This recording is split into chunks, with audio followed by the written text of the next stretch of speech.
everyone, myself Yashika. Welcome back to my channel. So, today we are going to study Honeydew chapter number 2, The Tsunami. मुझे पता है आप में से बहुत लोगों को पता होगा what is tsunami and most of you thinking this chapter is boring. Trust me, this is the most interesting chapter you will ever find in this book. So on the first page we found the map of Andaman and Nicobar Island. Actually ये जो chapter है ये एक tsunami के ऊपर based है जिसने India की south coast, Andaman Nicobar island और थाईलैंड को हिट किया था और उसी की कुछ स्टोरीज है इसमें जो हम इस चैप्टर में पढ़ेंगे. You will enjoy this. The only thing you need to do is concentration. Believe me.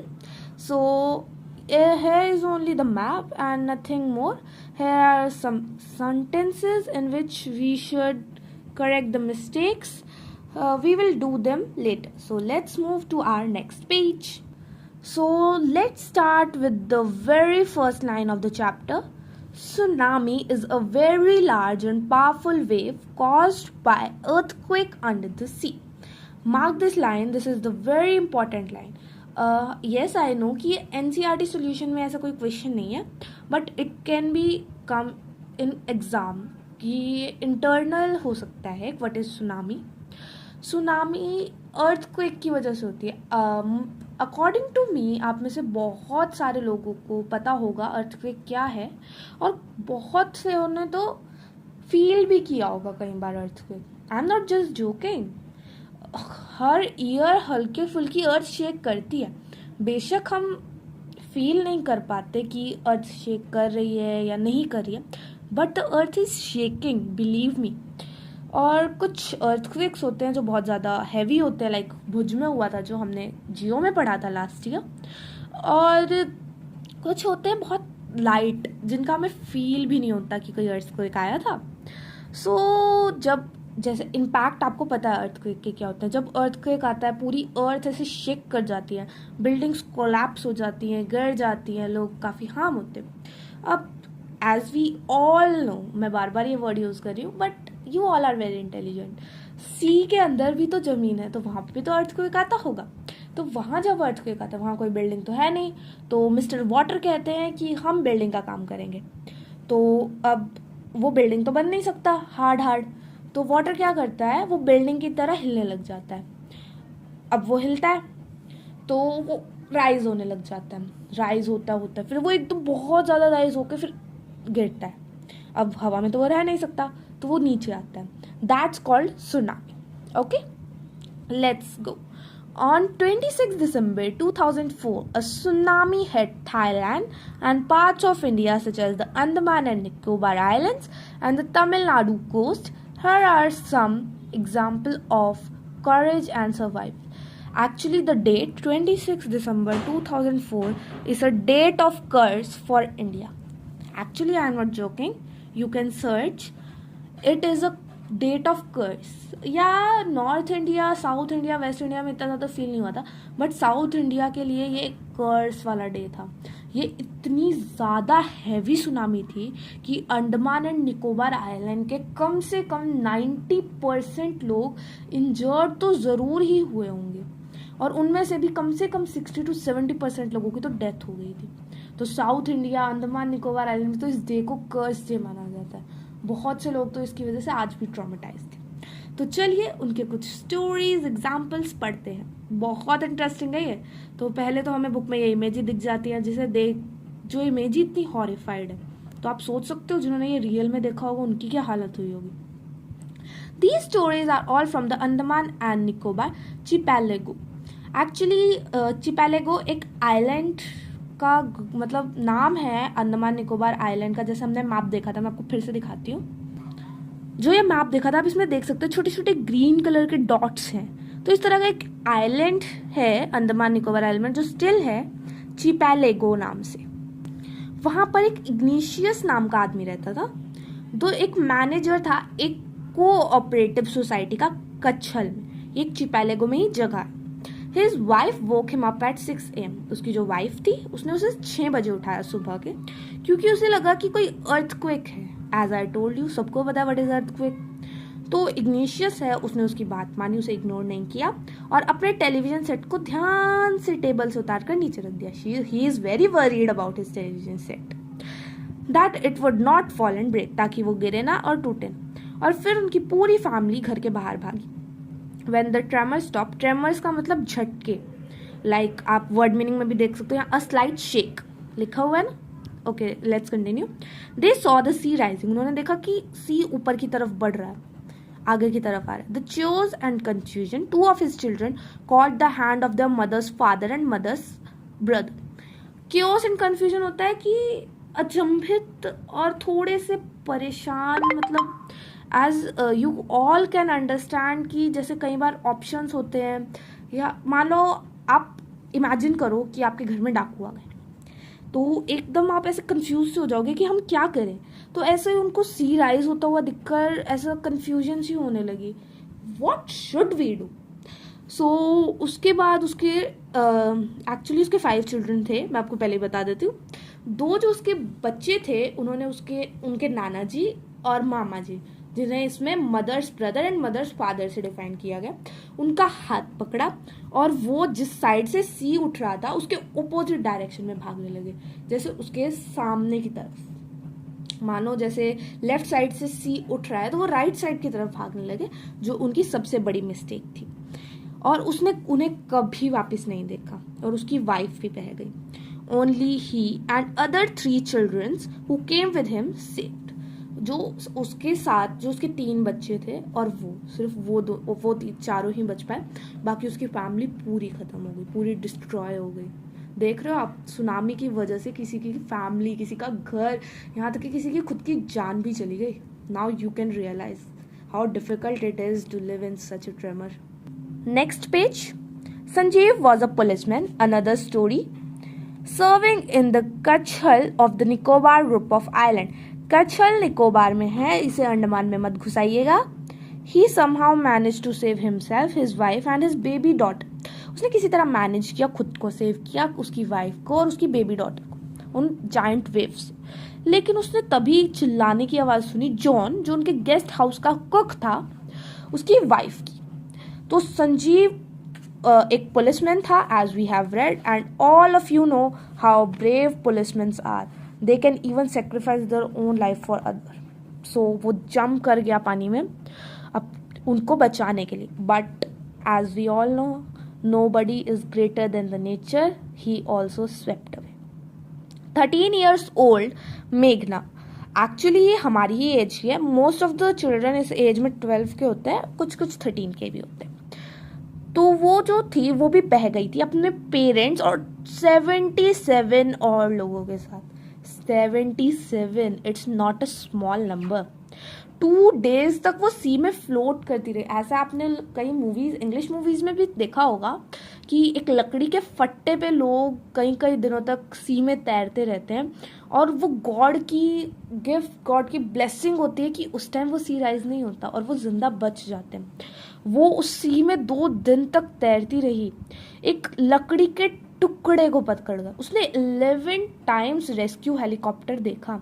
आप सोच सकते हो, आप मदद को देख सकते हो, बट वो आपको बचा नहीं सकती क्योंकि उसने आपको नहीं देखा। 11 टाइम्स।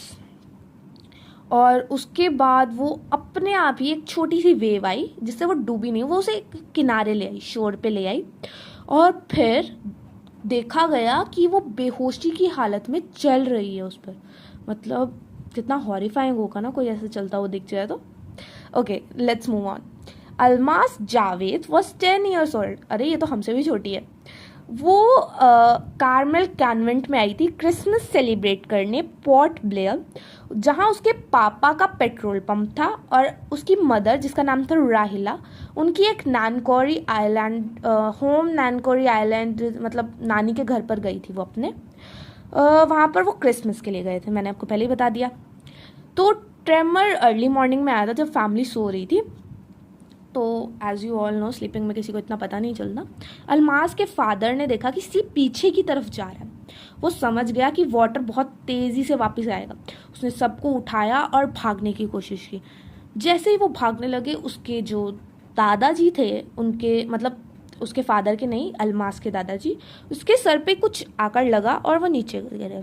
उसके फादर उन्हें बचाने पहुंचे, पर एक जायंट वेव आई और उन दोनों को बहा कर ले गई।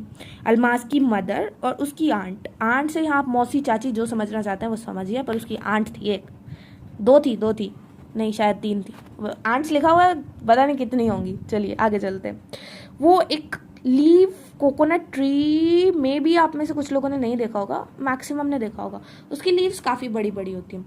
तो उस कोकोनट ट्री को पकड़ के उस पर चिपक गए। उन्हें लग और वो उसका नाम पुकार रही थी, अलमास जल्दी आओ जल्दी आओ। पर एक ही टाइम पे वो इतनी तेज़ वेव आई और उस कोकोनट ट्री को ही उखाड़ दिया उसने। तो उनका तो बचना कहाँ ही पॉसिबल।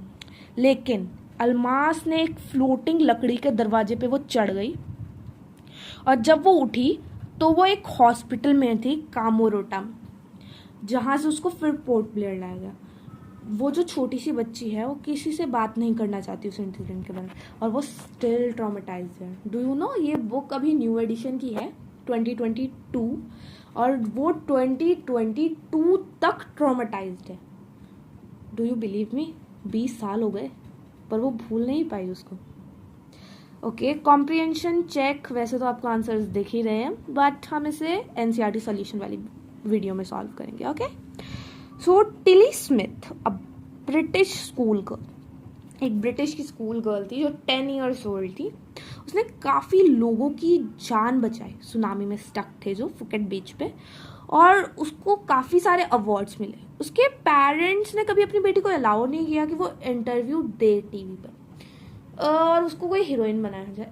आपको क्या लगता है? इसका आंसर मैं आपको एनसीईआरटी सॉल्यूशन वाली वीडियो में बताऊंगी, एंड इसका आंसर काफ़ी ज़्यादा मोटिवेशनल फनी है।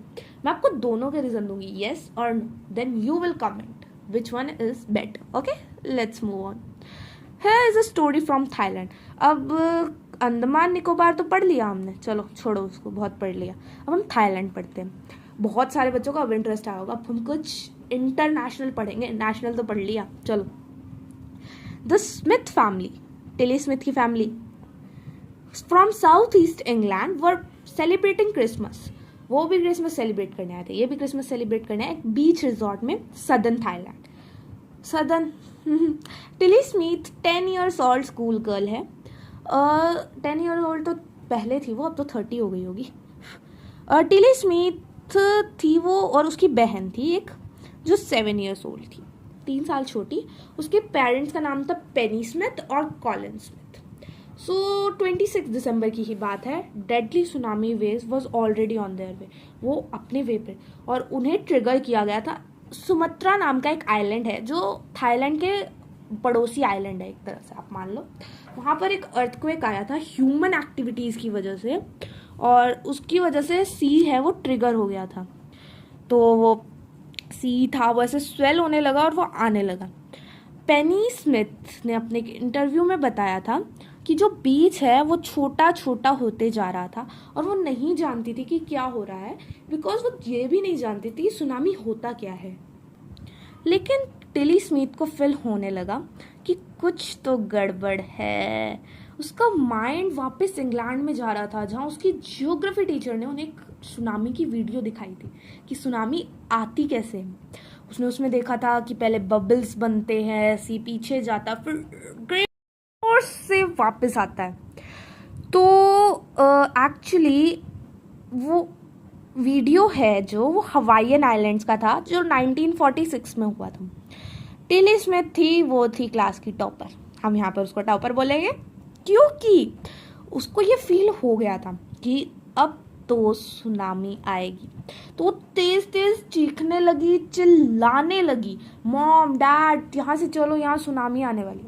उसकी जो मदर थी उसको भी लगा कि कुछ गड़बड़ है, और उसने अपनी डॉटर को इतना टेंस देखा तो वो भी उसकी बात मान ली। और लकीली जितने टूरिस्ट बीच पर थे उन सब ने भी टिली की बात मानी, और वो सारे भी होटल में चले गए। वो होटल के 3rd फ्लोर पे उन्होंने स्टे ली, and after just 5 to 10 minutes the entire sea had come beach. और ये सब देखकर वो सब इतने टेरिफाइड हो गए थे। एंड थैंक टू गॉड, जिस होटल के 3rd फ्लोर पे वो लोग रुके थे वो इतना स्ट्रांग था कि उसने 3 जायंट वेव्स सर्वाइव की। It actually survived. एंड फिर जो स्मिथ से वो अदर टूरिस्ट से भी मिले जो उनकी पूरी फैमिली को थैंक्स कर रहे थे, and specially her geography teacher. Tilly वापस इंग्लैंड में गई, उसने अपने क्लासमेट्स को बताया, पूरी स्मिथ फैमिली की तारीफ हुई और टिली को न्यूमरस नंबर ऑफ अवार्ड्स मिले। Okay, so you also do something that will take you to the award winning path. Okay, so continue, क्योंकि अभी हमें यहाँ पर भाषण नहीं शुरू करना। तो before the giant waves slammed into the coast in Sri Lanka, wild and domestic animals. अब इस पैराग्राफ में रीड नहीं करूँगी, मैं आपको ये डायरेक्ट एक्सप्लेन करूँगी क्योंकि ये काफ़ी बोरिंग सा पैराग्राफ है, इस चैप्टर का सबसे बोरिंग पार्ट। सो सॉरी, ये जो पैराग्राफ है ये एनिमल्स के बारे में। Do you know animals have 6th sense? हाँ, कुछ लोग कहते हैं एनिमल्स के पास तो 100 सेंस भी होती हैं, but for this chapter it has 6 sense. Okay, so Sri Lanka में ये हमारी जो 26 दिसंबर वाली सुनामी है उससे अलग का पार्ट है। 26 दिसंबर को भूल जाओ, जितना चैप्टर पढ़ा उतना याद रखो। नहीं, भूलना मत उसको, पर इस टॉपिक के लिए उसको भूल जाओ, ठीक है। तो जो वो एक सेफ्टी तक चले गए, जैसे एलिफेंट्स हैं वो हायर ग्राउंड्स पे चले गए, डॉग्स ने बाहर जाने से तक मना कर दिया और जू एनिमल्स अपने अपने शेल्टर में घुस गए। और ह्यूमंस ने भी रियलाइज किया कि एनिमल्स कुछ तो अलग कर रहे हैं। आपको पता है इसमें एक बॉय की भी स्टोरी आती है जो बताता है कि उसके 2 डॉग्स हैं जो हमेशा बीच पर वॉक पे जाने के लिए एक्साइटेड रहते थे, पर जिस दिन सुनामी आई उस दिन उन दोनों को पता नहीं क्या हो गया, जाने से ही मना कर दिया उन्होंने। So here we can agree that animals have 6th sense, but scientist says that they doesn't. We should tell the scientist again. Okay, so यहाँ पर Yala national park 130 species, that's a number that you have to learn, mark the paragraph. और एक और मज़े की बात, जो tsunami आई थी उसमें बहुत सारे लोग बह गए श्रीलंका में, पर मरी सिर्फ 2 वाटर बफेलोस। भैंस के पास भैंस का दिमाग था तो वो मर गए। 2 वाटर बफेलोस को छोड़ के सारे एनिमल्स जिंदा थे। तो तब से ह्यूमंस ने एनिमल एक्टिविटी नोट करना शुरू किया था। लाइक अर्थक्वेक आता है तो स्नेक और फिश की एक्टिविटी नोट करते हैं वो लोग, और सुनामी आती है तो सारे ही एनिमल्स की एक्टिविटी नोट कर सकते हो आप बीच के पास। So here is the name of the gentleman Galle, जिसकी स्टोरी मैं आपको लास्ट पेज पर ही बता चुकी हूँ। So here we finishes our chapter, हमारा भाषण खत्म हुआ। तो मिलते हैं नेक्स्ट वीडियो में, तब तक के लिए बाय।